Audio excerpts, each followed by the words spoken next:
to National Action Network Saturday Action Rally. We're coming to you live on WLIB, 1190 AM in New York. We're streaming to you across the country on a number of platforms, including Facebook and nationalactionnetwork.net. We're live right here in the House of Justice, 106 West 145th Street. Call somebody, tell them the action is on the air. The Reverend Dr. Al Sharpton is in the house and getting ready to come to you, because if it's Saturday, this is where the action is. So pleased to have all of you with us on this Saturday morning as we bring you the action. Our president and founder is the Reverend Dr. Al Sharpton. The chairman of our board is the Reverend Dr. W. Franklin Richardson, senior pastor of Grace Baptist Church in Mount Vernon, New York. I'm Attorney Michael Hardy. We'll be with you throughout the broadcast this morning. On the broadcast, we are so pleased to have with us this morning for our inspirational words section, Pastor Tommy D. Miles. He's the senior pastor at the campus at Macedonia Church in Neptune, New Jersey, and he'll be joined, and we're going to enjoy this, with a soloist, Sylvia White Coleman, also from the campus at the Macedonia, Neptune, New Jersey. Our state senator, Brian Benjamin, will be in the house. And of course, if it's Saturday, our musical director, Minister Tyrone Richardson, is right here. So call somebody, tell them the action is on the air. The Reverend Dr. Al Sharpton is in the house and getting ready to come to you. There's no doubt, brothers and sisters, that as a nation, we have been on the move and on the move to bring about change, and we've seen it across the country since the deaths of George Floyd and others at the hands of policing authorities and others. And so it is time for change. And of course, National Action Network is in the mix, and Reverend Al Sharpton is at the lead. And we're going to be calling on you to join National Action Network on August 28, 2020 in Washington, D.C. for the Get Your Knee Off Our Necks March for Justice. For 401 years, there were plenty of knees on the necks of blacks who came to this country. Meet us in Washington, D.C. as we honor the anniversary of the March on Washington and demand America gets its knee off our necks. National Action Network is planning to bring tens of thousands of Americans to the nation's capital to send a loud message to Congress and President Trump that we want criminal justice reform. Register to join and participate in this historic gathering by logging on to our website, www.nationalactionnetwork.net, or call 877-626-4651, 877-626-4651. We also want you, brothers and sisters, to order Reverend Sharpton's new book today.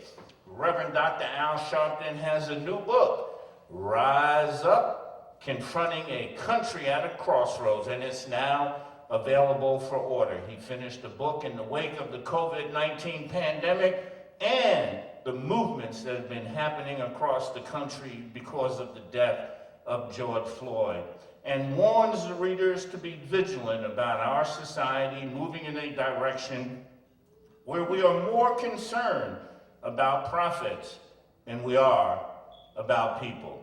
The book acts as a practical guide for all readers to engage themselves as citizens and rise up. You can head to alsharptonbooks.com to order your copy today. That's alsharptonbooks.com to order your copy today. We welcome all of you who have tuned in and joined us via live stream at nationalactionnetwork.net and also live on Facebook at National Action Network. If this is your first time joining us, and or if you are not a member of NAN, We welcome you to NAN and invite you to join us and get into the action today. For more information and to join, you may visit www.nationalactionnetwork.net, call 877-626-4651, or text the word NAN to 59769. Welcome and call somebody.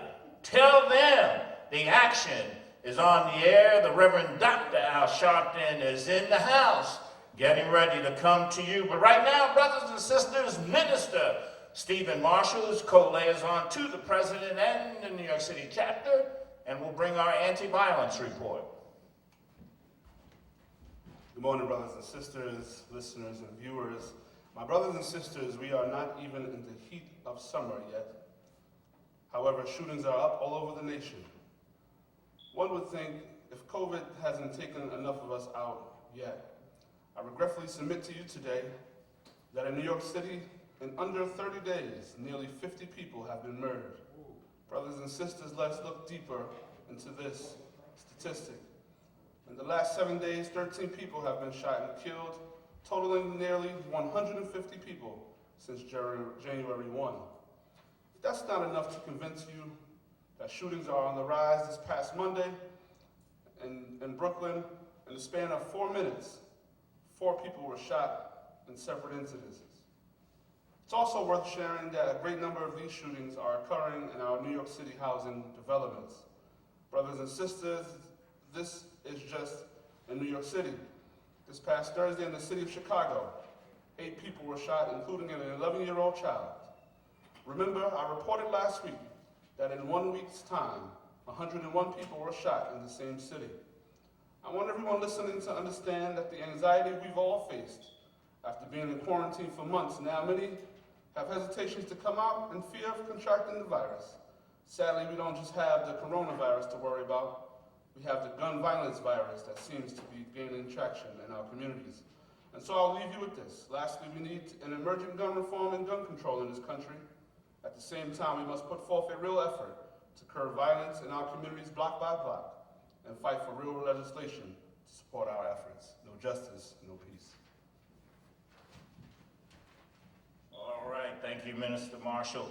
Brothers and sisters, continuing today, NAN has partnered with the World Central Kitchen to turn NAN's House of Justice headquarters into a community kitchen to provide food for families, seniors, and those in need.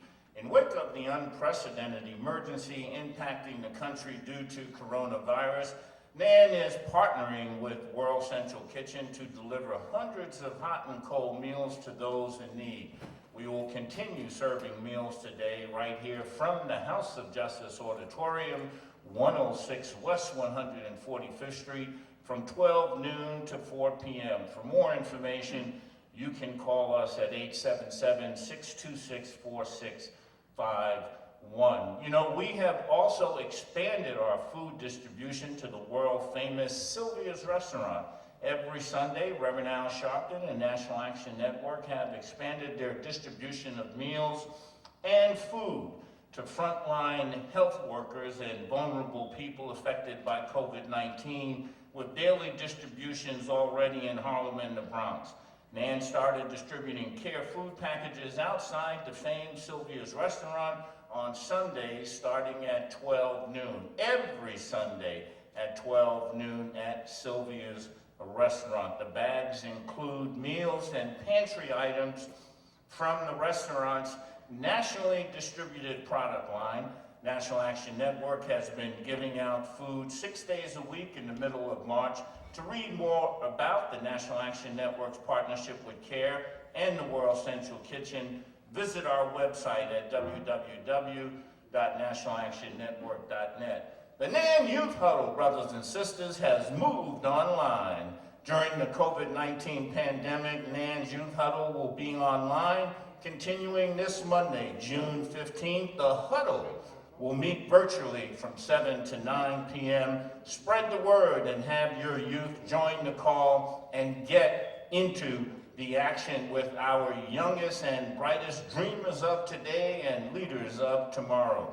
To RSVP For more information on the Youth Huddle virtual experience, you can call us at 877-626-4651 or email nanayouthhuddle@gmail.com. You know it's Saturday, 5 p.m., Sunday, 5 p.m. Tune in to MSNBC's Politics Nation with Al Sharpton every Saturday and Sunday at 5 p.m. Tune in to MSNBC's Politics Nation every Saturday and Sunday at 5 p.m. You don't want to miss a beat. Be there. MSNBC, 5 p.m. Politics Nation every Saturday and Sunday. Right now, brothers and sisters, our crisis director, the Honorable William Allen.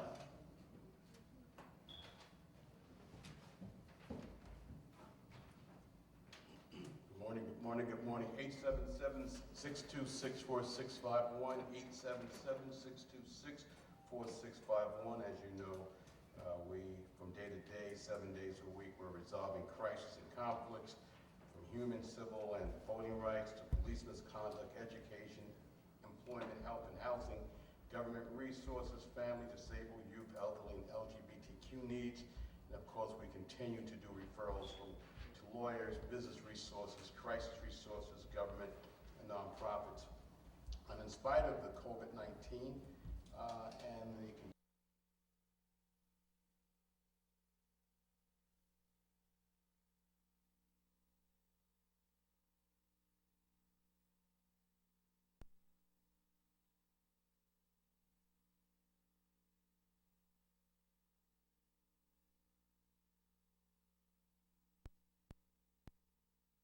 and crisis experts and policy practice experts, I just wanted to say thank you. The work is still done and it's easy to reach us by phone. I said that number is 877-626-4651, but we can also be reached by email, crisis@nationalactionnetwork.net. And if you email us and if you call us, please make your statement very, very brief. We don't need all the details, we just really need the subject matter so we can assist you to follow up. And the way our crisis operation work, our role is really to give you support. You know, we're not gonna do all the work for you, but certainly we're gonna show you how to get the work done and how to identify what would be the necessary resources to accomplish that particular goal. So we've got a lot of calls from families who have members of their family who are incarcerated from week to week. The last 6 weeks we have been reporting on that issue, and certainly we want to thank the chaplains at all the detention facilities, the prisons and jails who have been working as a network to address those issues, and certainly the elected officials that have also followed up. Now those concerns and complaints have been minimized, and I think that we've been able to address those issues. We also want to just thank the young people who reached out to us who wanted to get involved, and they were concerned whether or not habeas corpus had disappeared here in the state of New York. They felt that if they got involved, that the rule of the 24 hours seeing a judge would not be enforced. So far, we don't know of any of that kind of situation, but we'll be getting more information on that subject and hope to report back to you by next Saturday in terms of what's going on. But certainly, all the volunteer lawyers that have been contacting us, we just want to say thank you. Also, if you reach out to us, again, that number is 877-626-4651. We have an updated and complete resources guide that touches almost every single crisis subject you can imagine. So if you want to get that document from us, please get in touch with us, call us, but you're going to have to provide an email address, and we will have to email the document to you. But let me just stress one thing: as you receive this document, let us talk about it with you so we can explain how to make that document work for you. We also have some additional resources that we can also send out to you, and certainly we'd like to talk to you about those things. So again, Crisis is here 7 days a week, 877-626-4651, or email us at crisis@nationalactionnetwork.net. Happy Saturday.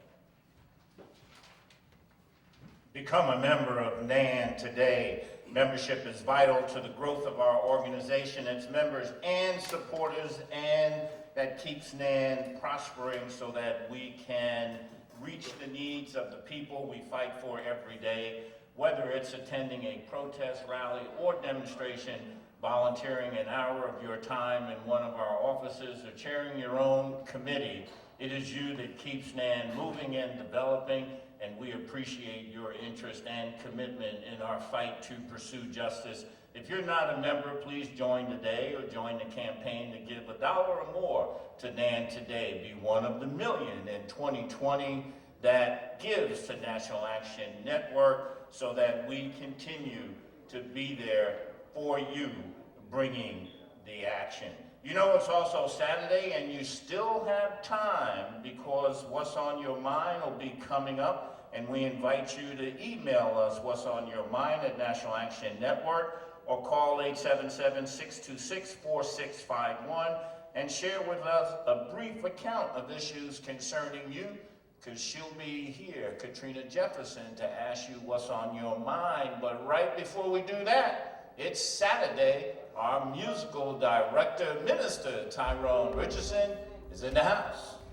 I will lift up mine eyes to the hills from which cometh my help. My help cometh from the Lord which made heaven and earth. He said, He will not suffer thy foot to be moved. The Lord which keepeth thee, He shall not slumber nor sleep. For the Lord is the keeper, the Lord is thy shade upon thy right hand. Upon thy right hand. Oh, the sun shall not smite thee by day, nor the moon by night. He shall preserve thy soul, even forevermore.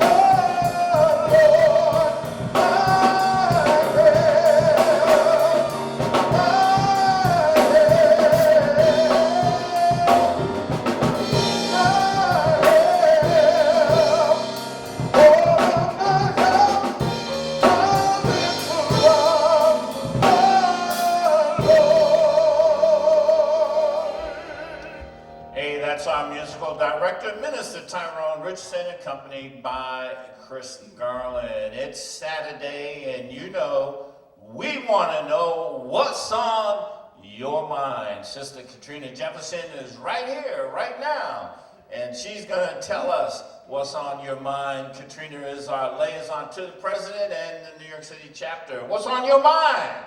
Good morning, Attorney Hardy, and thank you so much. And welcome everyone to this week's conversation of What's on Your Mind here at the Saturday Action Rally. And just as our host for today, Attorney Hardy, has indicated, you can email us at whatsonyourmind@nationalactionnetwork.net anytime during the day, during your week, your thoughts, your perspectives, conversation that you've overheard, or maybe just information you want to bring to the table and have read on the air. Feel free to send an email, or you can give us a call at 877-626-4651.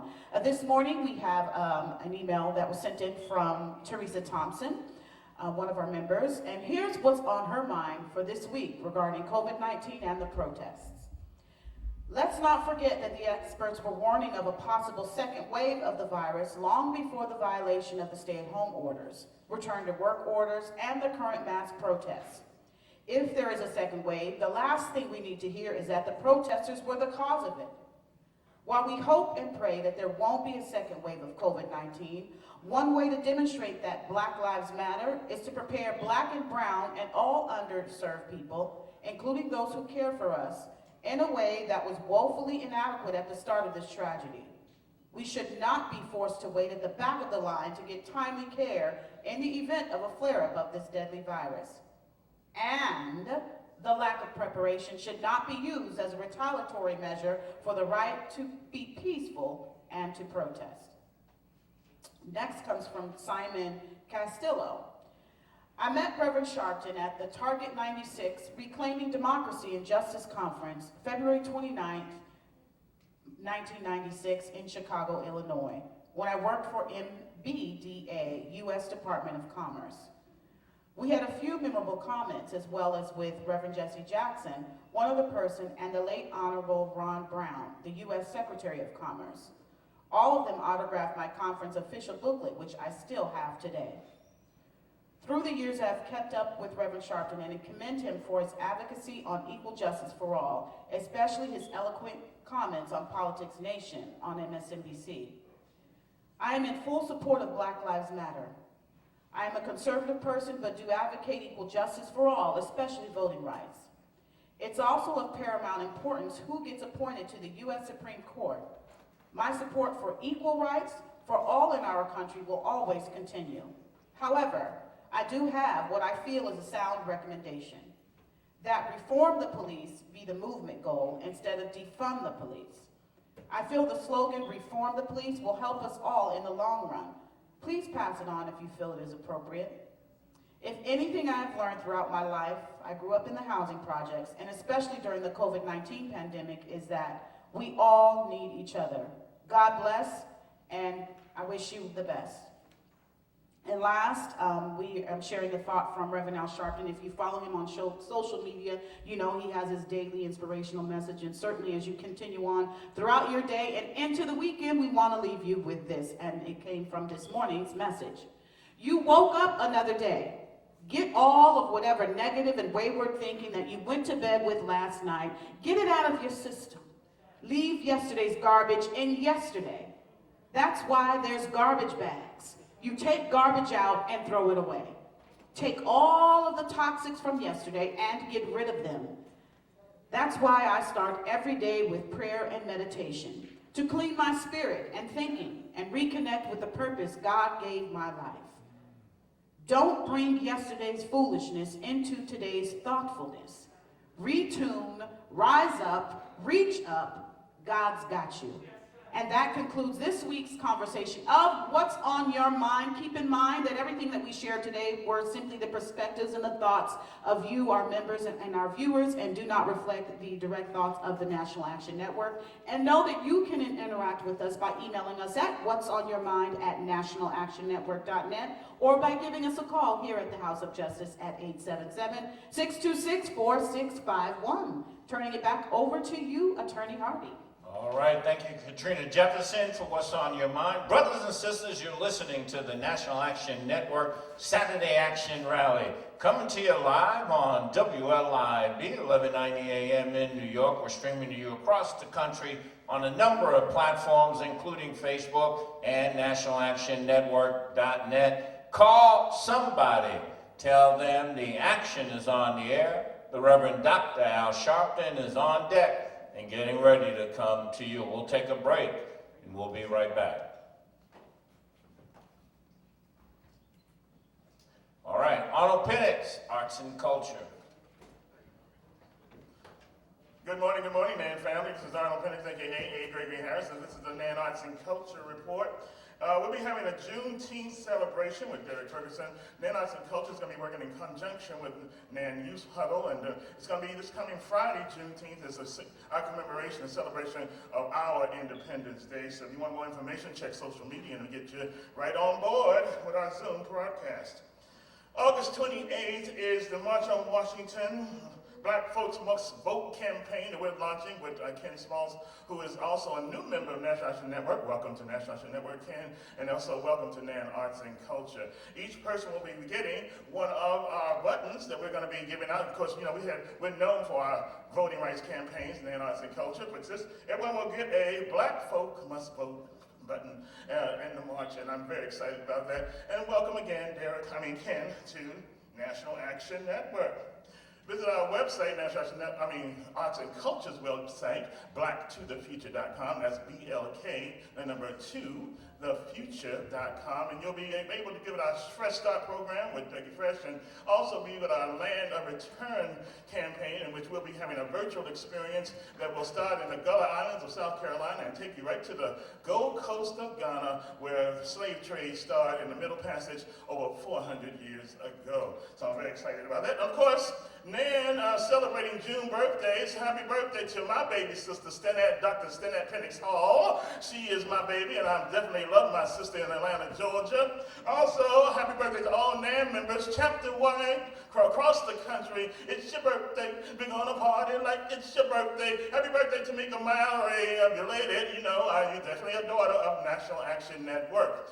And that concludes our report on that segment. Now it's time for the health and wellness forecast with the big black man. Blacker than black can be, blackity black, the big black man. Black people in America, racism is real.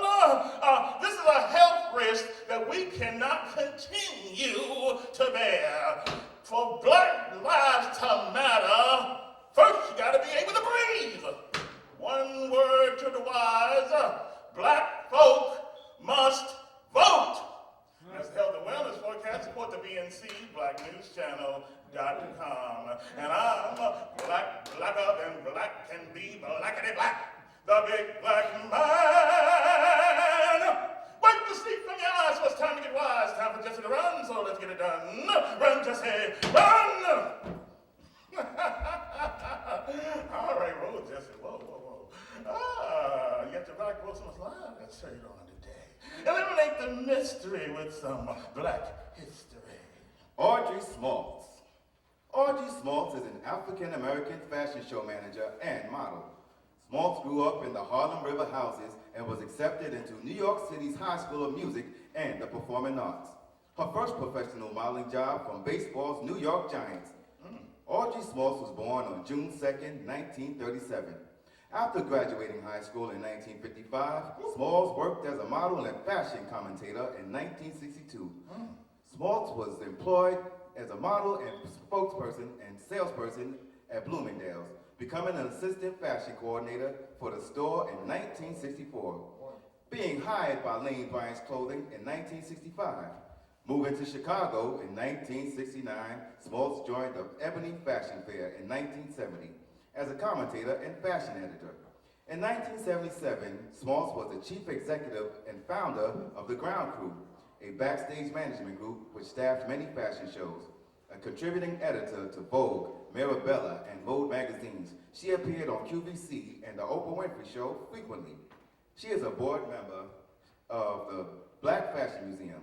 Smalls has been married to Gail Marquis since November 11th, 2011, and she initiated the Black Folk Must Vote campaign. Thank you, Audrey Smalls, for teaching black people not to play small, but be large and in charge. Run, Jesse, run! Thank you, Audrey. All right, we'll be coming back to you in a few seconds.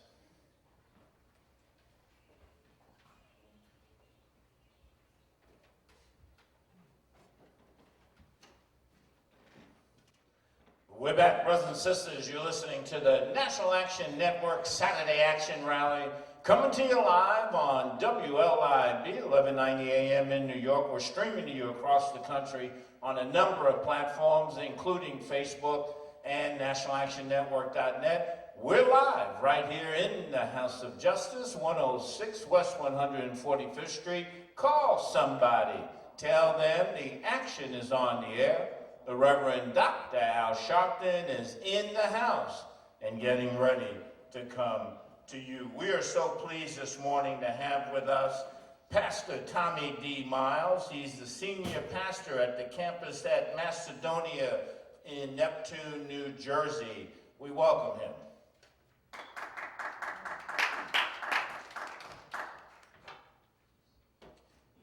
Micah chapter 6, verse 8. And there you'll find these words in New Living Translation. Know, O my people, the Lord has told you what is good, and this is what he requires of you, to do what is right, to love mercy, and to walk humbly with your God. No conviction, no peace. The remix. A master of metaphors, Micah, the mouthpiece of God, who has been chosen by God to speak to the nations, is attempting in this text to arrest the attention and the spirits of the arrogant aristocracy of Israel in regards to their mistreatment and injustice towards God's people. Micah in this passage puts us smack dab in the middle of an imaginary courtroom scene where God has hauled his people into court to bring them up on charges. He's brought them into court not for a conviction, but he is looking for conviction. You missed it. He's not looking for a conviction. He's looking for conviction. He's not looking to put his people into prison, but he's looking for them to change their perspective and attitudes towards one another. In verses 3 and through 5, Micah lays out God's charges towards his people, and he charges them for being ungrateful and ungodly.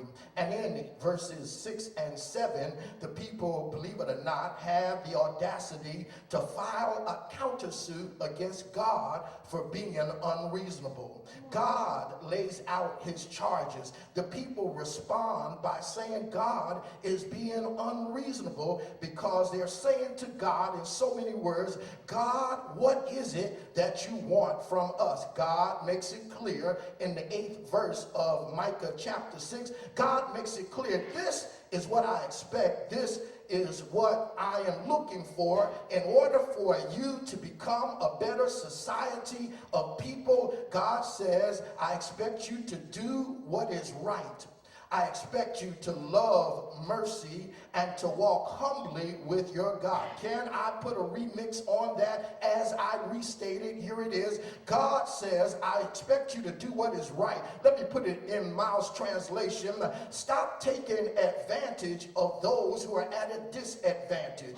God says in the 2nd chapter, here's what I'm going to do. I'm going to reward those who have taken advantage of those who are at a disadvantage with evil. I'm going to reward your evil with evil. Here it is. I'm not making it up. It's in the text in chapter 2. He says, and you will not be able to get your neck out of the noose. Did you catch that? You will not be able to get your neck out of the noose, and you will no longer walk around proudly. Here it is. God says, I'm going to flip the script on those who have done evil towards their brothers and their sisters. It was just a few days ago in Jersey where there was a peaceful protest, and there were those who were peacefully protesting going down the street when there was some agitators who showed up. 2 men showed up, and they were on the side of the road as the protest was going forward, and they began to mock the murder of George Floyd. Notice what they did. They began to reenact what had happened, and those 2 individuals, 2 white men who were mocking the murder, notice what happened to them. For those of you who follow the story, one worked for FedEx, the other worked for the Department of Correction. Put their 2 jobs together, and really, my brothers and sisters, it was their job to deliver correction. But because of their actions, please don't miss miss this, God flipped the script, and now we have seen those who were responsible for delivering correction had correction delivered to them. You missed it because God will flip the script on those who do evil. He says, stop taking advantage of those who are at a disadvantage, but then he says, love mercy. Love mercy. You remember in 1971, it was Marvin Gaye who wrote the song, Mercy, Mercy Me. Things are not what they used to be. Some of y'all remember that from back in the day. Well, in that time, Marvin's concern was about the ecology, but in Micah's day, his concern was about sociology. We are not just concerned about the ecology, but we are concerned about sociology. We are concerned about how people get along with one another, and we need more mercy. We need to learn how to major in mercy. But let me push this, lest I use up my time. He says, not only should you love mercy, but then he says, walk humbly with your God. Don't miss that. He says, walk humbly with your God. What is he saying? If we're going to be a greater society, if we're going to be a greater nation, no man can think he is greater than God. In order to walk humbly with God, it is to acknowledge you are not greater than God. I don't care if you are the king, the president, or the prince. You are not greater than God. I don't care what office you hold or sit in. You are not greater than God. I don't care what your position is. You are not greater than God. But the Bible says if you humble yourself in the sight of the Lord, that the Lord will lift you up. I wonder if there's someone who understands is that when we humble ourselves, God will give us a raise. And I believe that black folk are due for a raise. I believe this is a season where God is going to lift us up. Yes, we've gone through a season of distress and grief, but in this season, God is getting ready to flip the script. God is getting ready to turn things around, and he's going to lift us up. God bless you. Brothers and sisters, thank you. Right now, Sylvia White Coleman, the campus at Macedonia, Neptune, New Jersey.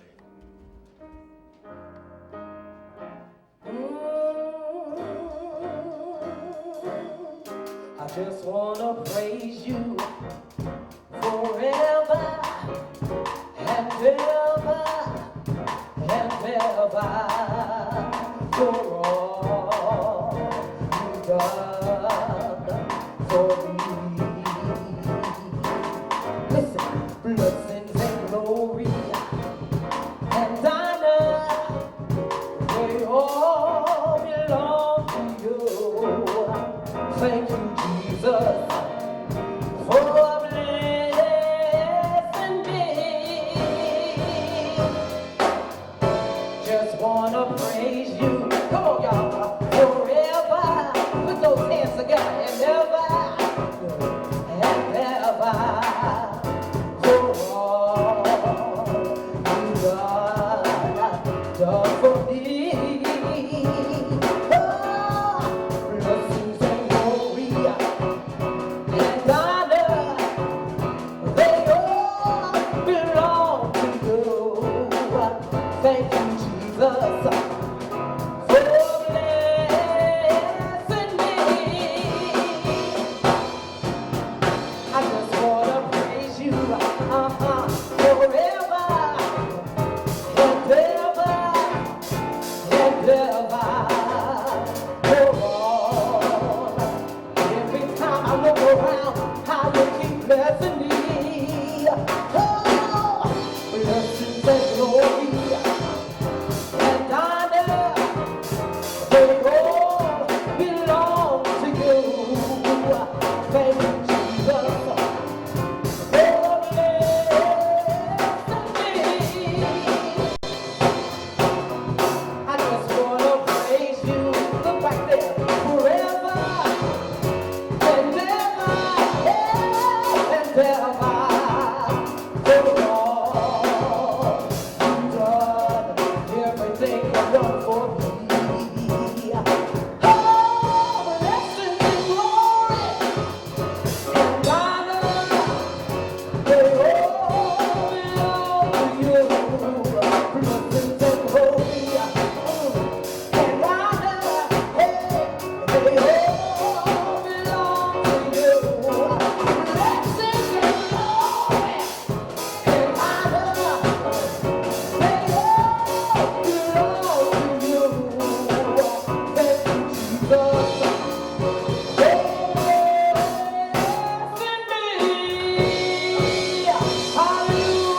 Macedonia, Sylvia White Coleman, our soloist, and of course its senior pastor, Tommy D. Miles. We really appreciate that inspirational word this morning. Right now, brothers and sisters, he represents the great and historic village of Harlem, Senator Brian Benjamin. Thank you much, Brother Hardy. I'm here today on a triumphant note. I'm here today because we have gotten some important bills passed in the state of New York that will finally bring police accountability to this state. And we are looking for other states across the country to follow New York's lead. We would not have been able to repeal 50A. We would have not been able to pass the Eric Garner Anti-Chokehold Act, which would give a police officer up to 15 years in prison if they choke or use any similar restraint to either seriously injure or kill one of our black brothers or sisters. We would have not been able to do any of that if it wasn't for the movement. And so I came by this morning to say thank you. I want to say thank you to Reverend Sharpton. I want to say thank you to the National Action Network. I want to say thank you to Gwen Carr. I want to say thank you for believing in the nonviolent movement. You know, when I first got involved 11 years ago with NAN, 11 years ago, when Teresa Freeman brought me here, a number of my friends said to me, well, what are you going to go over there and do? What are they going to do, march? We moved past that. Marching is stuff they did in the past. Now we need to do other things. We don't have time for that anymore. Well, fortunately, the National Action Network did not listen to any of those thoughts and continued to march and struggle and fight. And now I got those same people calling me saying, where's the march at, right? Because in this moment, in this movement, having your body on the street is way more important than what you tweet. And so the fact that the National Action Network, Sharpton, I just saw Brother Corey Wise walked in, God bless Brother Corey Wise.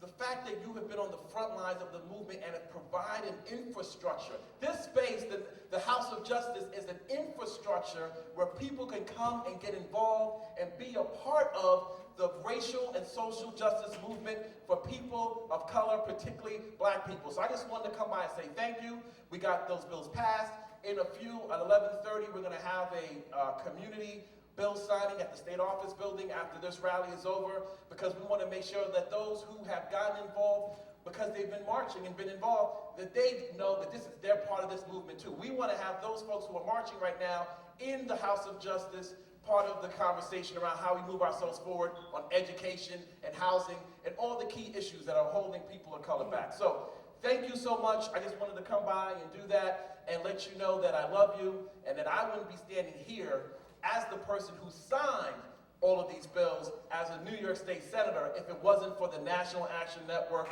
power charging me all the way and giving me the platform to be a part of this movement. So thank you all so very much, and let's keep on fighting. Thank you.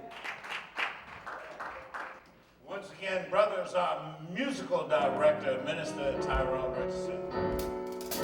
Oh, my brother, don't give up. Oh, my sister, just look up. There is a master planning for you. If you just make it through, I'm gonna really blow your mind. He's gonna make it worth your time. For all of the trouble you've been through.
Tyrone Richardson, accompanied by Chris Garland. You're listening to the National Action Network Saturday Action Rally, coming to you live on WLIB 1190 AM in New York, streaming to you across the nation on a number of platforms. We're live here in the House of Justice, 106 West 145th Street.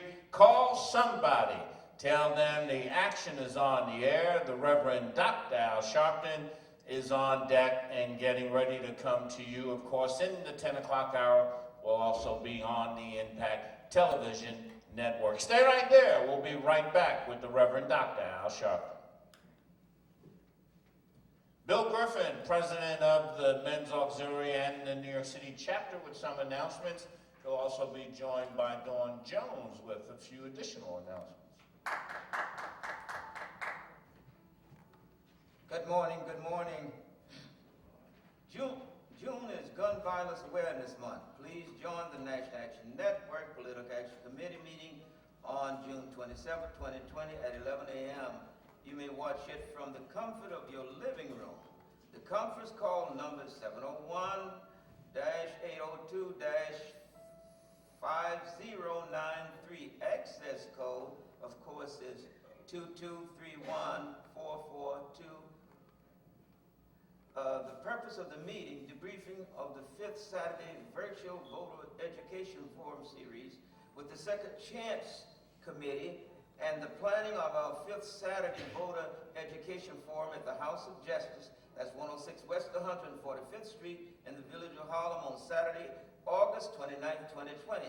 For further information, please call the House of Justice at 212-690-3070. We're still having a few committees who have not sponsored a Zoom meeting. Please make sure to call me if you're having some difficulty planning your next Zoom meeting.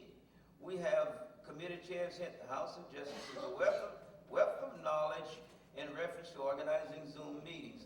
They stand ready to help you and will walk you through pivotal points of importance in planning your Zoom meeting. Please make sure to send your report of each activity your committee has completed to the Secretary of the NAN New York City chapter, that's Sandra Mitchell, so that you may immediately package them and forward them to National. Please make sure to keep copies of what you send to her for your records. The NAN Education Committee is conducting a virtual forum on Thursday, June 25th, 2020 from 7 p.m. to 9 p.m. Some of the ongoing discussion will be about how has the education of our future leaders been severely compromised? What are students, parents, teachers, administrators, and community-based organizations doing to specifically address disparities in communities of color? What can you do to protect the education of our children in the communities of color?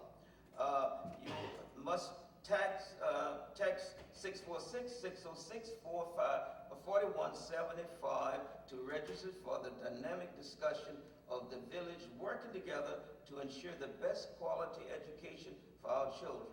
We here at the House of Justice are recruiting members for the Education Committee, of course. If you know of anyone who would like to join the Education Committee, please contact Bill Griffin at BillyG42@AOL.com. That's BILLYGEE42@AOL.com.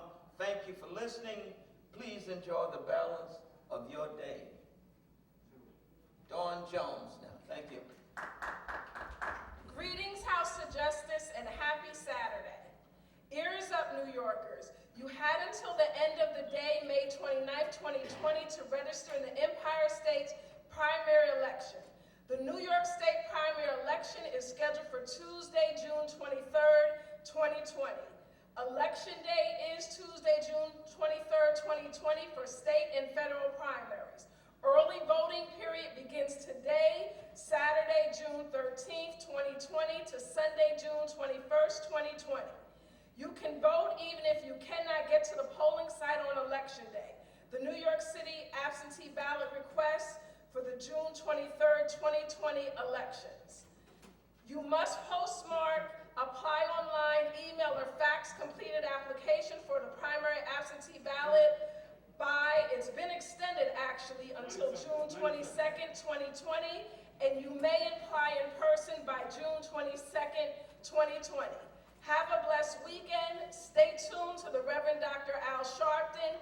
Thank you for your attention. That concludes the National Action Network Political Action Committee announcements. Turning it back over to Attorney Michael Hardy. We wish you peace, justice, and blessings.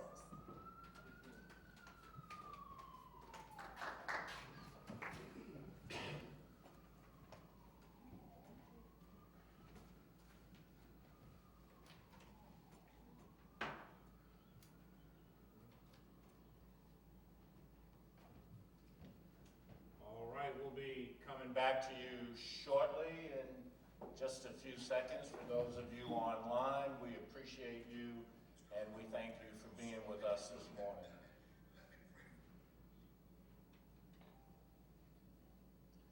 We're back, brothers and sisters. You're listening to the National Action Network Saturday Action Rally, coming to you live on WLIB 1190 AM in New York. We're streaming to you across the country on a number of platforms, including Facebook and nationalactionnetwork.net. And we're here live in the House of Justice, 106 West 145th Street. If you're at home, put your hands together for the president and founder of the National Action Network, the Reverend Dr. Al Sharpton.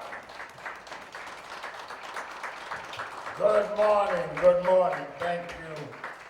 Certainly we're happy to be with you another Saturday morning where the action is to give our weekly report on where the action is, and certainly we're grateful for our presider, Attorney Michael Hardy, and we enjoyed our inspirational message. Pastor Tommy Miles in the house this morning gave us a great inspirational message. Let me say that many of us have seen over the last week since we were together last Saturday, so many things. I'm going to lay out a lot of different things, different moving pieces. So call somebody and tell them, you that are listening on radio or watching on Facebook Live or joining us on Impact, call somebody and tell them the action is on the air. It's nothing better than to talk to folk that are doing what you're seeing, rather than hearing what somebody guessing at what we're seeing. I also want to let folks know we are in phase 1 in New York in terms of the social distancing and all. So starting next week, we are going to let in the first 60 people in the rally. So y'all that want it happening, able to come to the rally, if you get here early, first 60. In fact, we'll take a list, call and put your name on the list, and up to 60 will be admitted to the rally starting next Saturday morning. We're going to follow the strict instructions because you cannot fight for people and then risk people while you're fighting. One of the things I'm glad about is that we went, and I'll get into more details in a minute, we went and announced some laws being signed with the governor on yesterday, and the governor office requires that everybody be tested for COVID in the governor's office. So I'm glad I took my test and I'm COVID free, so I sure don't want you up in here messing up with my being free. Let me say, first of all, that let me deal with some New York stuff before I go into the national stuff on Impact. One of the things that I always have found is everybody that is in something are not in it for the right reasons. We fight, we march, we protest, we meet to make change. When you get change and some folk are mad at the change, then you got to wonder what they were fighting for in the first place. I mean, what was the objective? Was the objective for you to make noise and be seen? Or was the objective for us to be able to deal with the injustice that was done? Now, 6 years ago, when we started fighting, I was glad I had a meeting this morning with Reverend Minister Kevin McCall, comes out this movement and been working with George Floyd's brother.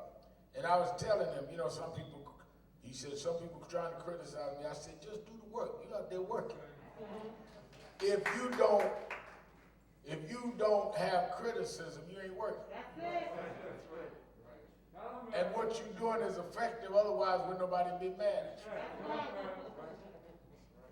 you. Now, I work out every morning.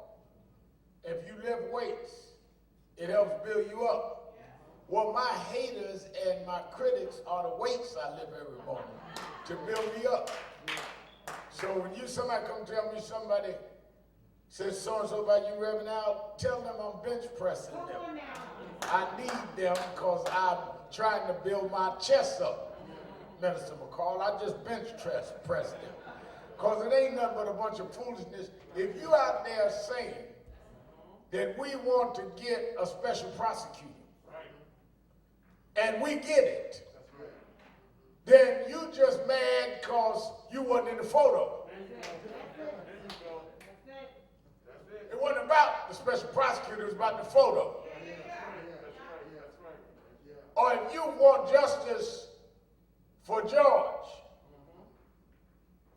and justice for George Floyd, and Mr. McCall got the family helping the brother, and you got mad, you didn't want justice for Floyd, you wanted to be in the photo. Photo activists are phony activists.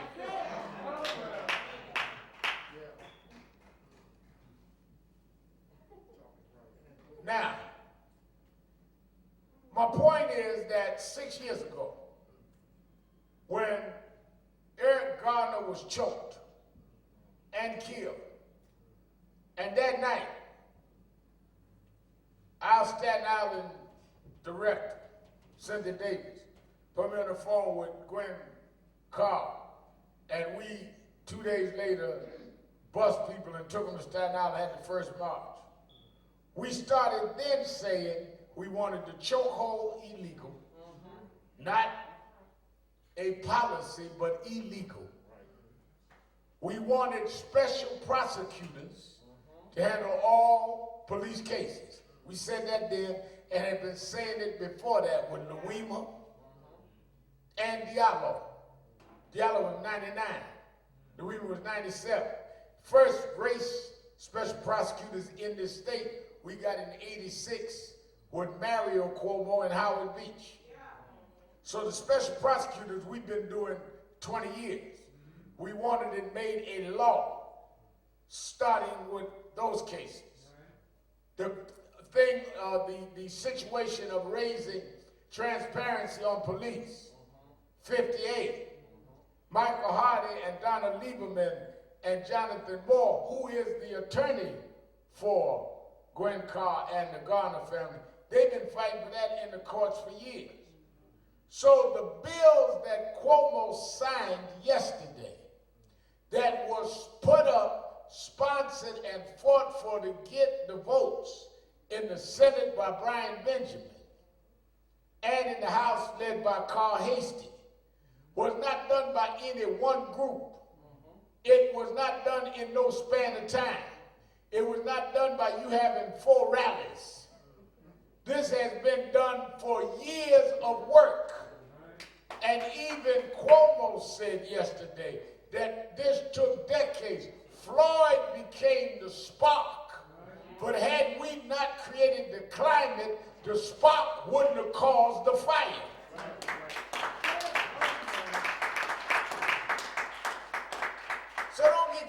than that. But remember what Maya Angelou said.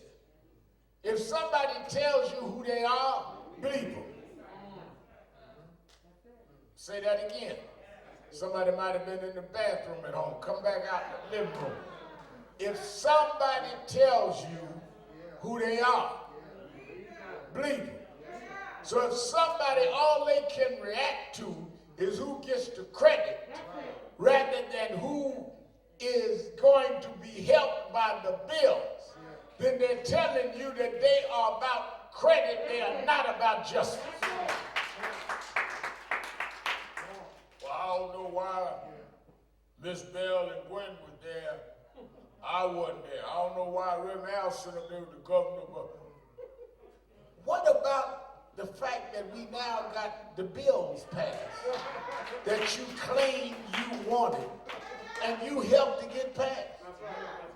I mean, if you that petty and that immature, you can have my seat. I don't need no seat next to the governor. Y'all let them in. We in up to 60. Let them in. Let folk in. I don't know what y'all doing. I just announced up to 60. Let them in.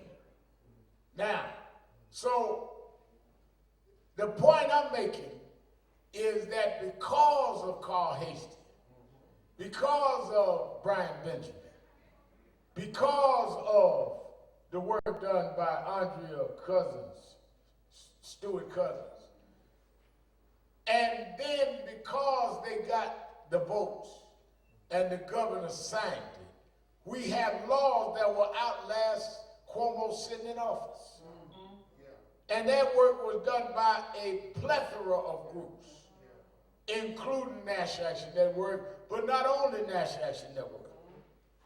So all of the folks sulking, tell them to grow up and determine that they're here for justice, not for photo. And the next photo op, tell them to call me, they can have my seat.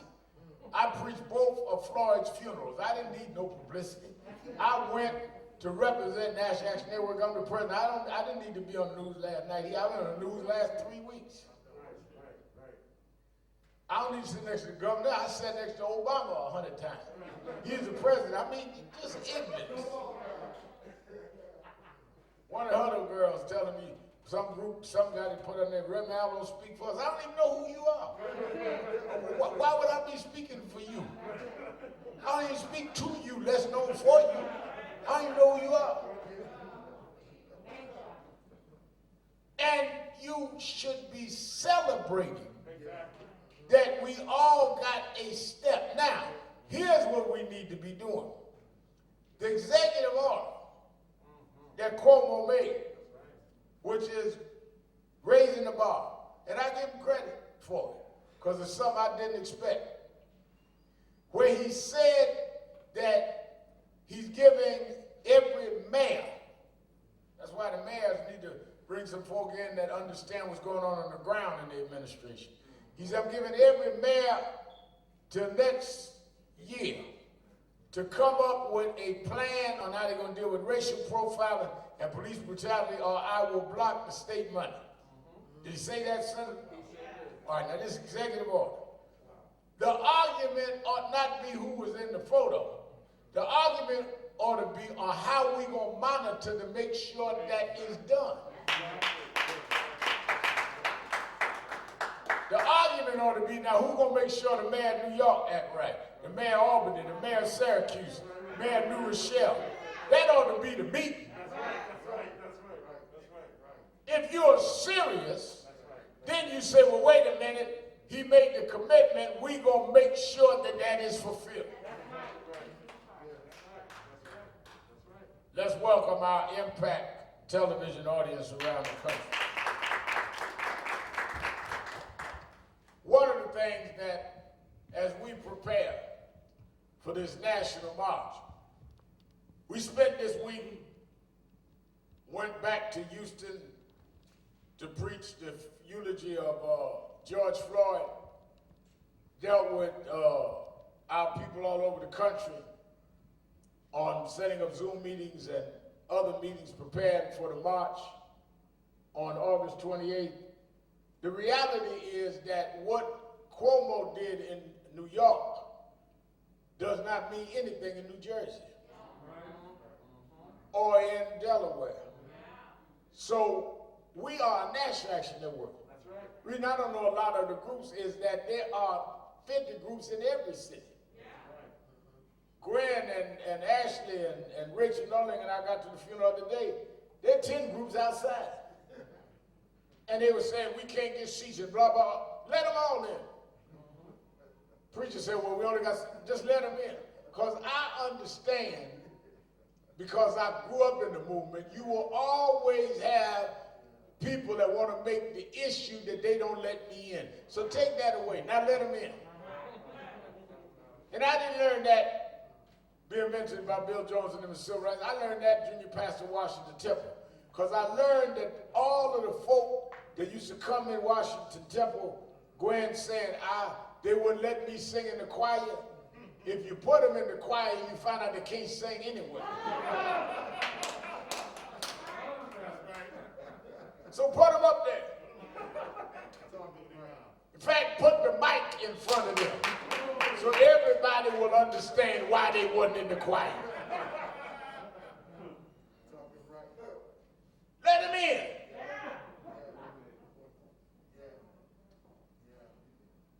Because it ain't about any of us. It's about something bigger than us. And if you let God use you to do something bigger than you, then your fame and your greatness will come out of God using you rather than you scheming trying to be seen. August 28th is the day we're going to Washington because we want federal laws passed. Why do we want federal laws passed, Sharpton? Because if you just keep doing it state by state, you are using a states' rights model. What did they fight for at the end of the Civil War? What did they fight for that really caused the Civil War? Is every state wanted to decide whether or not they were going to abolish slavery. So South Carolina said, we'll decide what we're going to do with our slaves. Georgia will decide. Alabama will decide. And it was only when the fight went down and the Union was saved, and Lincoln not even wanted to do it, but did it, signed the Emancipation Proclamation, that he would end slavery in the slave states. If there was not federal oversight in those slave states, we'd have been having to fight state by state to abolish slavery. Same thing fast forward 100 years. Some of y'all be up riffing and ad-libbing and don't know history. 100 years fast forward, when we get into the civil rights movement, Dr. King and those of that time fought in Alabama with Rosa Parks sitting in. Y'all with me so far? Rosa Parks sat on the bus, wouldn't give up her seat. Led the Montgomery bus boycott. Boycotted 354 days.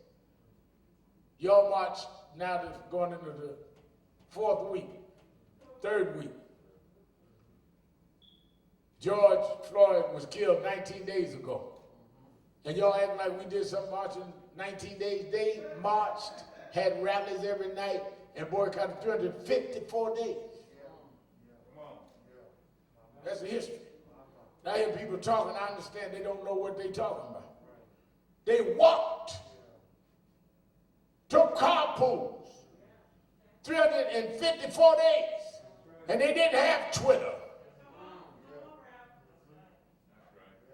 Didn't have cell phones. Didn't have Facebook. But they had the determination that they were tired of being forced to sit in the back of the bus. Let's straighten out all these myths, Senator Benjamin. Well, it's the first time this happened. First time this happened at this level. during a pandemic. But we've always struggled and had to put in time. Nelson Mandela did 27 years in jail. You get arrested at a peaceful protest and get mad if you don't get out that night.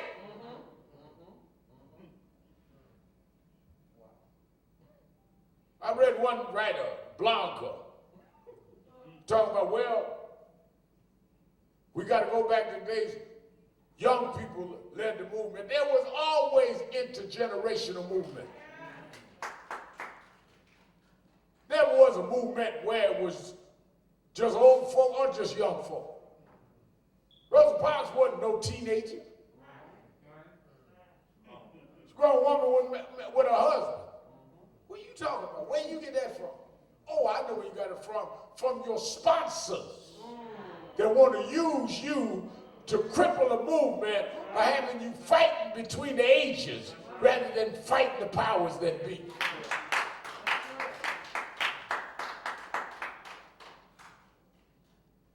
March on Washington in '63 was called by A. Philip Randolph.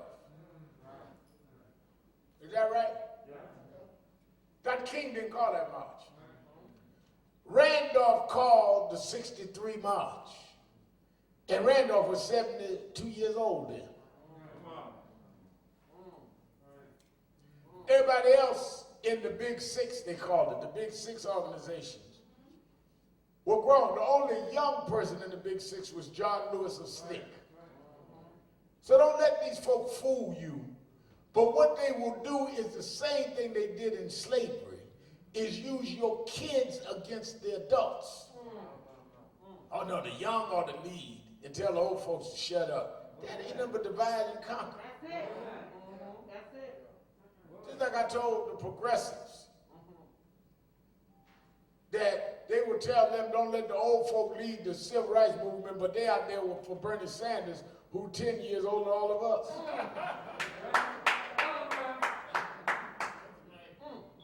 Who I ain't seen, by the way, on George Floyd. Somebody tell me, where's Bernie? I missed it, I can't see it.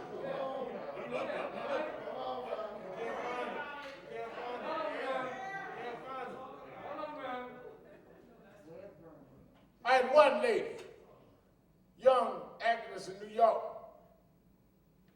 talking about, we gonna lead this our way. Okay, what's your way? We gonna march. That's different. Different than what? We've been marching all these years. When we go down Broadway, we took 50,000 people down Broadway and took them down Fifth Avenue for Sean Bell, doing Christmas shopping, didn't break one window or touch one pocketbook.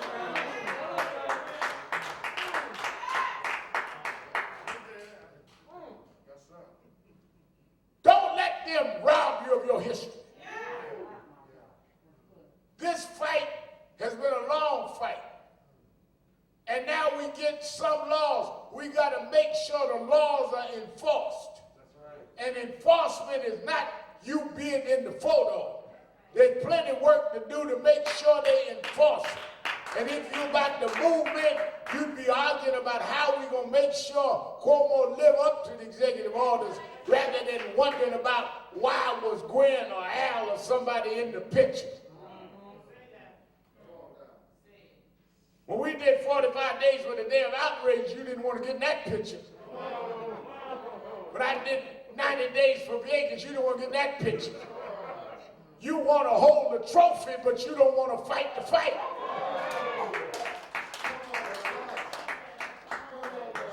Well, you don't understand, Reverend Al. I was at court every day. Yeah, and you put your ID down, put your bag down, went through the metal detector and act like a nice person. We went and laid down and went to jail in front of one police plaza. All of that led to this. This is our second Cuomo. First Cuomo, we got to do a special prosecutor in Howard Beach. And we got this prosecutor from the second Cuomo.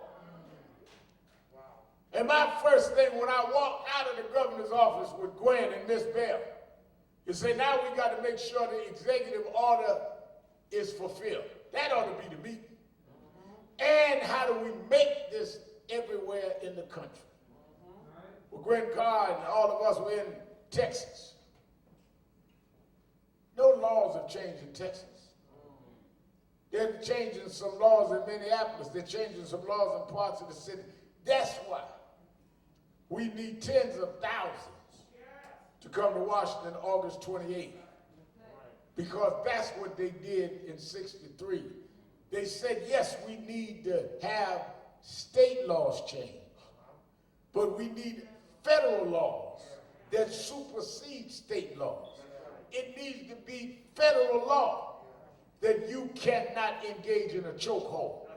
It needs to be federal law that police records are transparent.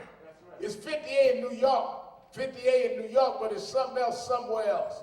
It needs to be federal law that you can't call 911 with a false accusation based on race like the lady did in Central Park.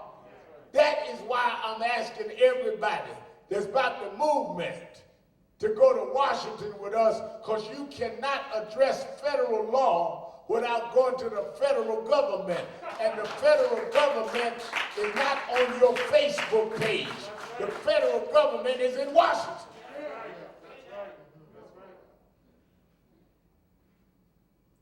So go to www.nationalactionnetwork.net and sign up now so we know how many people on the permits to get.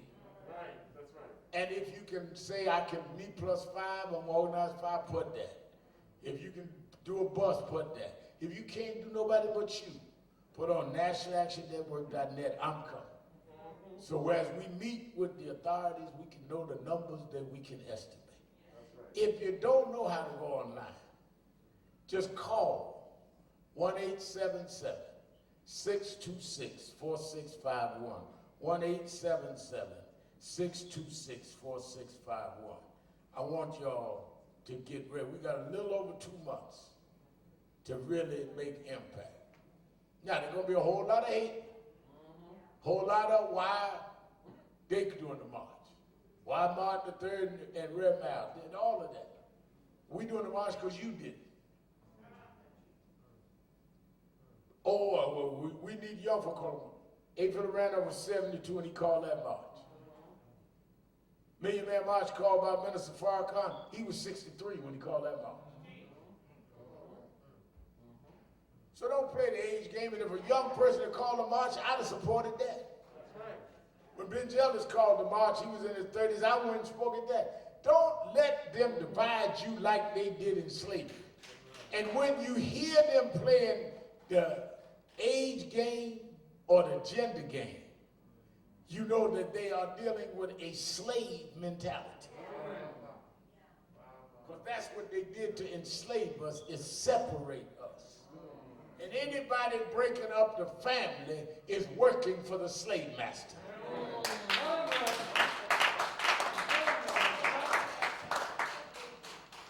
Families don't go on the front lawn and fight about family business. That's true. Yes, sir. Every family got disagreements. But you don't go on the front lawn and fight about your family differences. If you got a problem, you say we need to have a family meeting. They want you to act like savages. Because if you act like a savage, it justifies them putting their knee on your neck. So that's one. That's one of the reasons why Politics Nation tonight, I'm having some of the senators and some of the others on. Mayor Lori Light for the Chicago. In the middle of the violence, police sitting up in the congressman's office eating popcorn, taking naps. We're going to talk about that tonight on Politics Nation. Tomorrow night, we'll have Martin Luther King III and have Governor Cuomo and others. So make sure you watch it. Politics Nation, 5 p.m. on MSNBC. Now, around the country, as I said, there are different cities with policy changes. This week, the Congressional Black Caucus, and they got the Democratic Caucus in the House. They came out with what is called the Justice and Policing Act, that all of what we outlined and what we got mostly put through in the state of New York is in federal legislation. That is why this march is to help rally around that. The problem is you have a Republican Senate, and it is difficult to get through the Republican Senate without pressure. If the senators know, though, that you that live in their states will vote against them if they do not vote for this act, that gets their attention.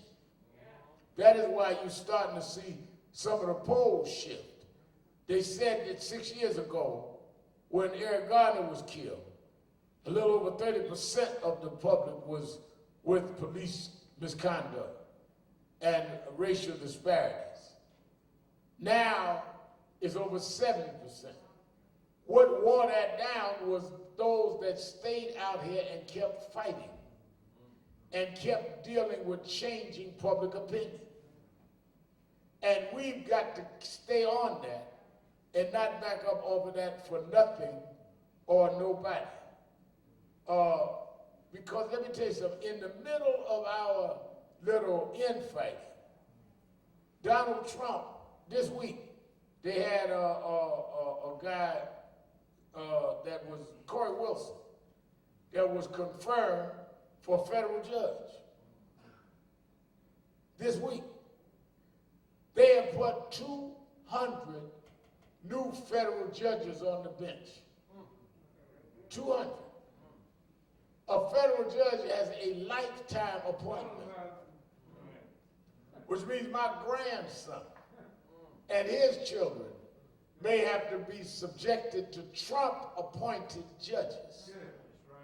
That's why you need organizations that are multifaceted, that can do more than one thing at a time. So while we were dealing with George Floyd's funerals, our Washington office was building up, getting the logistics and permits for the August 28th march. And Katrina Jefferson and Minister Stephen Marshall was here feeding people every day. We never stopped in Harlem, in the Bronx, in New Jersey, in Miami. Never stopped, LA. Because if you can't do but one thing at a time, you do not have an organization, you have a fan club. Yes, sir. Yes, sir. So I'm doing a eulogy in Houston, ain't got nothing to do with feeding 3,000 people a day here at the House of Justice. Because we try to build an organization. That's why when I tell people to donate to NAN, I'm telling them to donate to me. NAN is much bigger than me. We have got to understand that when Trump rolls out this whole thing, he's going to Tulsa. First he was going Friday on Juneteenth. Got so much heat on that, now he say he ain't going on Juneteenth, he's going Saturday. Well, okay, fine. But are you going to address what they did in Tulsa? Where they killed hundreds of blacks and destroyed the Black Wall Street. Bloomberg went down there and laid out a plan. Well, let's see what Trump's plan is. His plan is he's stacking the federal courts with right-wing judges. His plan is that he's trying to salvage and save these Confederate generals' names and statues on army bases. Can you imagine that they actually are debating on whether they're going to take the name of Fort Bragg down when Bragg and them were traitors to this country? Confederates were traitors. They not only were fighting to keep us enslaved, they were fighting to dissolve the Union in the United States. who names their military bases after the people that were traitors to their country? Well, why don't you have a Benedict Arnold Army base? That's who they were.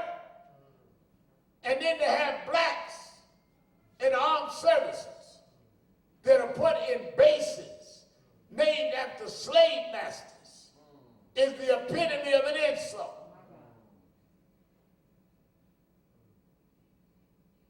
That's why we're marching in Washington. All of that. Well, what a march going to do, Reverend? First of all, marching is designed to establish a problem. Marching does not solve the problem. It exposes there is a problem.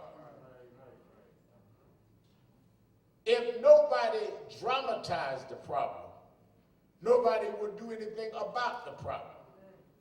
That is why the marching and the sit-ins and the civil disobedience and all in the 60s worked, because it created the climate in public opinion that led to the Civil Rights Act of 64 and the Voting Rights Act of 65. Just get mad does not lead to that. Now, there has not been an organized focus on the federal government other than this bill that they're proposing. Now they need public sentiment and public mobilization, Senator Benjamin, to make sure that there's enough pressure on the Congress and the Senate to do it. Andrew Young, who was Dr. King's chief of staff, said that they went to the signing of the Civil Rights Act in the White House in '64 and said that as the president signed the bill, Lyndon Johnson was the president at the time, gave Dr. King one of the pens, just like Cuomo gave Gwen and Miss Bell and me and everybody a pen yesterday. And when he gave Dr. King the pen, Dr. King said, now we need a Voting Rights Act. And Lyndon Johnson said, well, you know, we use all of our political currency to get through this Civil Rights Act. Martin, I don't think I can get no Voting Rights Act. I don't have the power to do that. They left the White House. Andy Young said, he looked at Dr. King and said, well, Dr. King, what are we going to do now? We got the right to public accommodations. We got the right to sit in front of the bus federally. We got the right to use hotels. We got the right to drink out of every water fountain. What are we going to do now about voting? The president said he doesn't have the power. Dr. King looked at him and said, well, we're going to go down back home and get him some power. And that's when they decided to go to Selma. The Congressional Black Caucus may not have the power over the Senate, but if we put the people together, we can give them the power. It was the power of all of these groups that created the climate to change laws in Minneapolis, to change laws in New York State, because they gave Brian Benjamin and Carl Hastie and them the power of public opinion. That's right. And don't underestimate that. And don't underestimate that they don't know that and that they will plant people in your groups to cause dissension. Because they know if they can divide you, that it will break up public opinion and you'll end up fighting your friends and loving your enemies.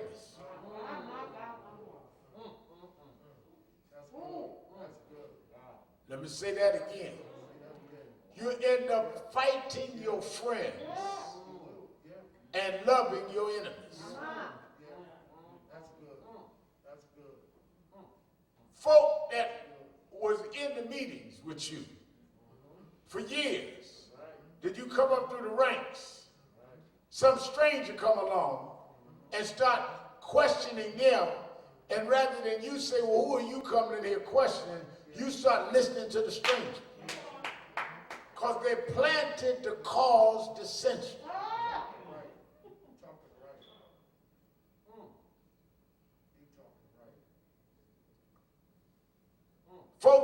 to church, bury your dead, marry your daughters. And somebody joined one Sunday, the next Sunday want to call a church meeting to audit the pastor. Just there for dissension. And the reason I'm taking time saying that is because folk are mad. Don't think these police unions are not mad that Andrew Cuomo in New York signed those bills. So they're going to have all kind of foolishness, all kind of agents out there because they're mad. They never were supposed to be. 58 repeal. That's a 50-year bill. We've been fighting it for 35 of those. Now they got to be transparent. The unions got to fight that. Never been a law that they had to be a special prosecutor, attorney general, that the DAs can't handle police cases. Never had that. Never had that where if you call 911 with a false call based on race, it's a crime. They got to fight that. But I'm telling you now, the way they're going to fight it is the agent ain't going to have on a uniform and a badge. The agent going to be like this with their fists up, talking more black power than you talk. But you notice you ain't seen them before. Agents going to try to keep everybody away from everybody else. We are at a time, George Floyd caused the tipping point of what was always happening. Let's be real clear with that. Floyd did not lead a movement. Floyd became an example of why there is a movement. I heard somebody comparing Floyd's death to Dr. King's death. Well, that's crazy. Floyd was a victim that sparked a movement. Dr. King was a leader of a movement. Don't let nobody trick you into comparing assassinations or comparing killings. That's why I tell a lot of folk, when you get a situation like we with Floyd, some in the families become active and emerge, like a Gwen, like Trayvon's mother, Sabrina Fulton, like Mrs. Valerie Bell. Others just a family. Just because you're in a family don't make you a leader. You're the same one person you was the day before the tragedy. You was eating pig feet then, you eat them now. Don't act like all of a sudden you become Harriet Tubman.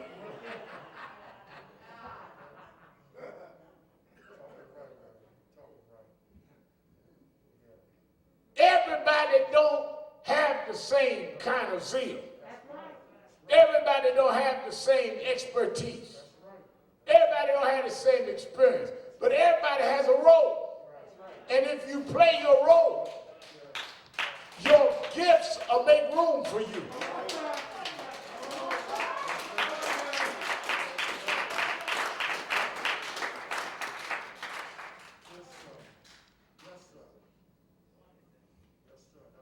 You 4'11". You may like basketball, but you ain't gonna make the NBA. Ain't nothing wrong with you, because you may be the best chess player. Find your role. God didn't bring anybody into this world that he didn't give a purpose and the gifts to fulfill that purpose. Rather than you trying to be something that you're not, be what God made you to be, and nobody can be that better than you. But you're too busy trying to tell yourself what you should be than to be what you should be. We do activism. I'm looking at this week, Minister Marshall, Southern Baptist Convention, had what they call a Brodus gavel, that call certain things to order, named after a white supremacist. And they said we need to change that name because he was a great homiletics teacher. He was a great theologian, but he was a racist. If you live long enough, Pastor Miles, you will be able to see that God will turn things around. And don't get angry. Just say, God fulfilled what he promised. Some of y'all can't get a blessing because y'all curse the blessings God gives you. You ask for God to give you more. And when he gives it to you, you can't handle it. You ask for God to put somebody in your life that'll be your backbone and help you.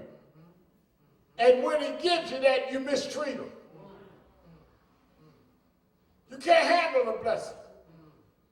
You keep asking God to bless you, and you curse every blessing he gives you. And then you wonder why he can't keep blessing you, because you can't handle a blessing.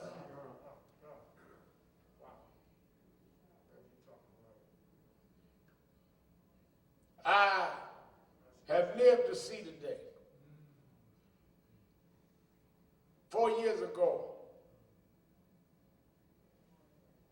they put Colin Kaepernick out of the NFL for taking a knee for Eric Garner, for Trayvon Martin, for Michael Brown. And we stood up for Colin Kaepernick for his right to take a knee. Now, 3 years later, I see police chiefs in uniform taking a knee.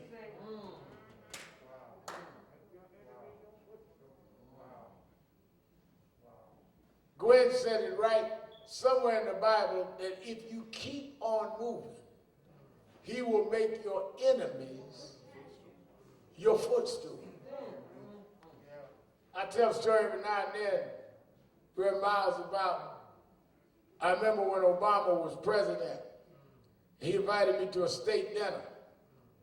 And I came in the White House, sat down to state dinner, and there was a reporter across the room that had written about me like I was a dog for 20 years. And they came serving the food. President of France, President of the United States. I'm sitting at the next table. And this reporter walked over to me and said, Al, you come a long way. You're a guest of the President of the United States, President of France, at a state dinner at the White House. If I had been younger and more mature, I would have cursed him out.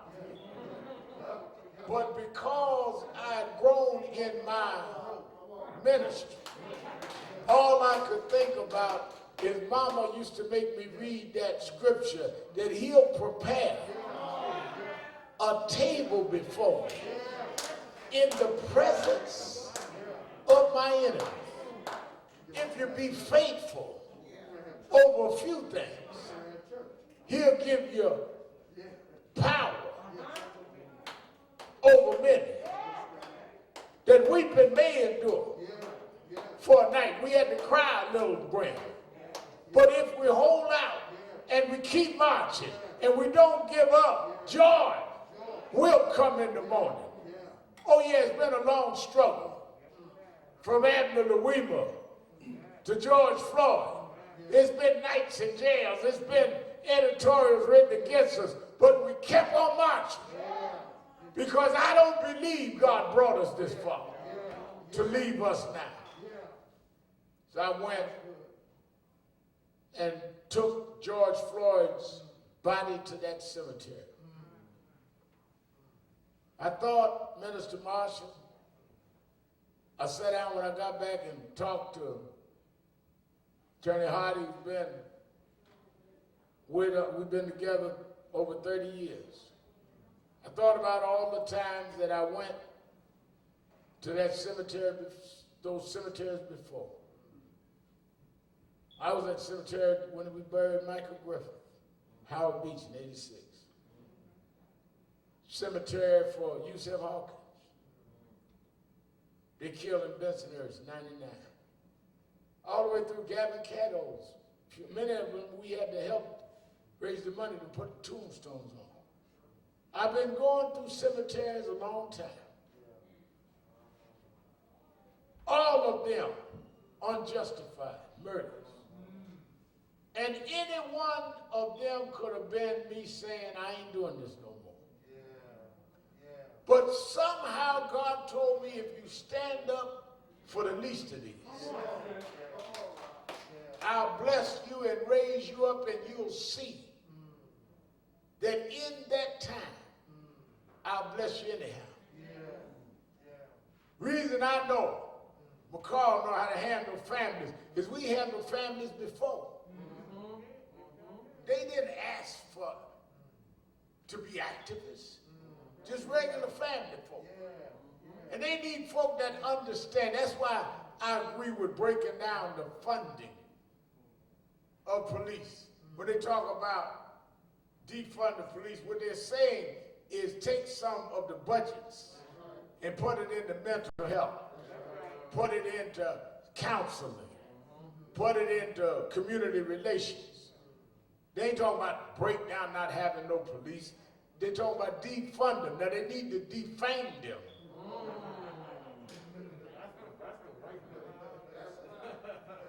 So they quit putting their fangs wrongly in people that ought not be fanged. That's what they ought to call it, defame the police. The bad police. But they funding needs because people need services. When a policeman is accused of a crime, the union steps in and provides them with lawyers and with therapists and with press agents. Don't say this to the media. Don't do this. Let us spend this in the media. All of that they get from the union. When a family becomes a victim, if they don't have a National Action Network, who gonna help them? With the media and with lawyers and with therapists. They gotta take off work to go to rallies. Who gonna help them pay their rent? So all NAN is an institutional answer to what the unions are for the police.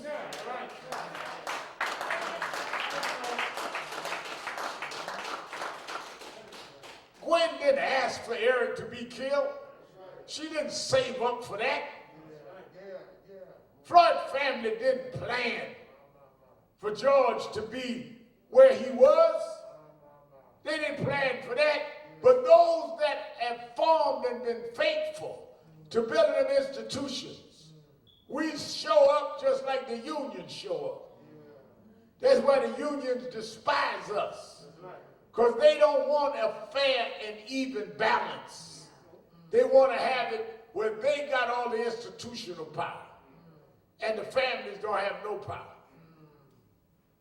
I've seen victims where they didn't have car fare to get to the courthouse. That's why we said we're going to build us a National Action Network. Now, I know some of you super duper, educated, polished folk get on TV with $50 words that don't nobody know what you're saying but you.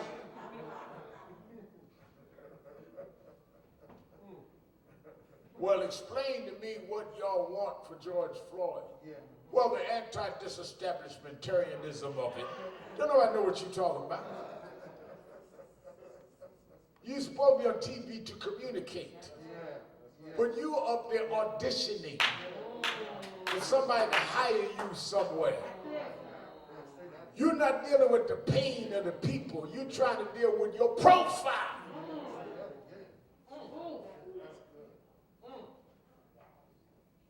You're not an activist.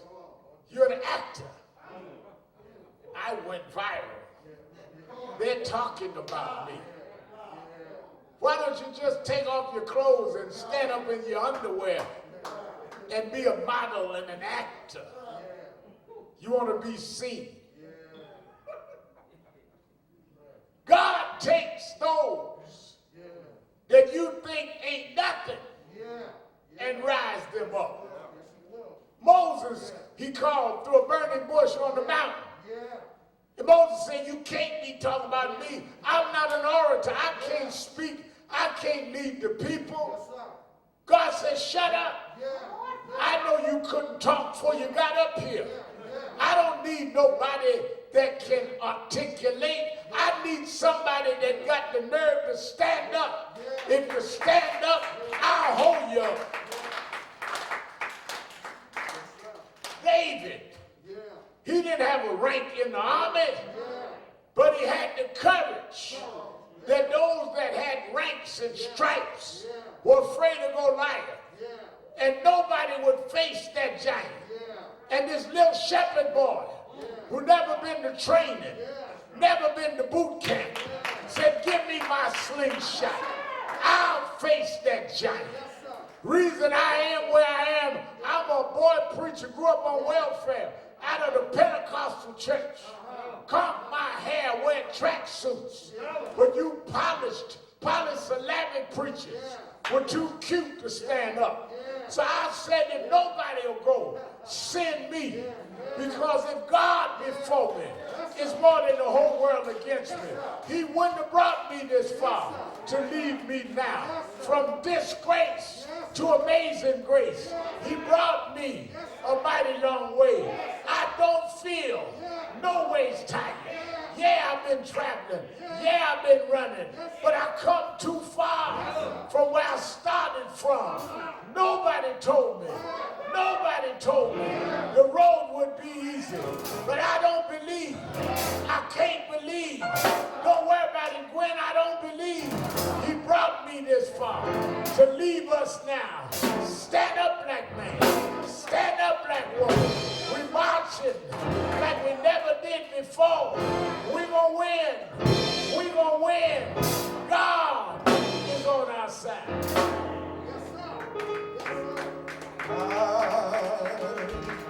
Don't feel always time. Come on with it. Come too far from where I started from. Nobody told me the road would be easy, and I don't believe he brought me this far to leave me. Oh, I don't feel no waste time. I've come too far. I've come too far from where I started. I'm started from. Nobody told me that the road would ever be easy. I don't believe God brought me this far. Don't believe He'll bring me this far. I don't believe He brought me this far. Sure enough, don't believe He brought me this far to leave me. As we prepare to go, don't forget, you that want to put your name on the roll to go to Washington with us. Go to www.nationalactionnetwork.net or call right now 1-877-626-4651, 1-877-626-4651. You that want to donate and help, if you got $1, $5, $20, $100, go to www.nationalactionnetwork.net right now, and you can give online. Or you can call 1-877-626-4651. I was flying in, Tyler Perry had given the family and given us a private plane to fly so that we wouldn't have to deal with the commercial flights with COVID virus. And as I was flying in to Houston to do the last funeral, thought about how when my mother and father were going through their separation and the trauma, and my mother ended up going from a landlady to paying the rent by welfare. She loved this song Sam Cooke would play. Sam Cooke used to sing gospel, y'all know. And then he went secular. He used to be a part of a quartet group, but he sung a song. It ended up being his last song. And it became a theme song in the civil rights movement. And I don't know why I thought about it, Dr. Miles, but as the plane was coming down through the clouds into Houston, I thought of that song, and I even have it on my iPad. I was born by the river in a little tent. But just like that river, I've been running ever since. I was getting ready to land and do my eulogy. It says it's been a long, hard road coming. But I know change gonna come. Yes, it will.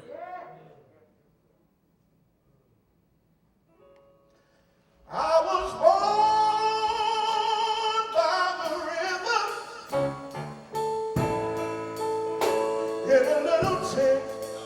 Oh, just like the river I've been running ever since. It's been a long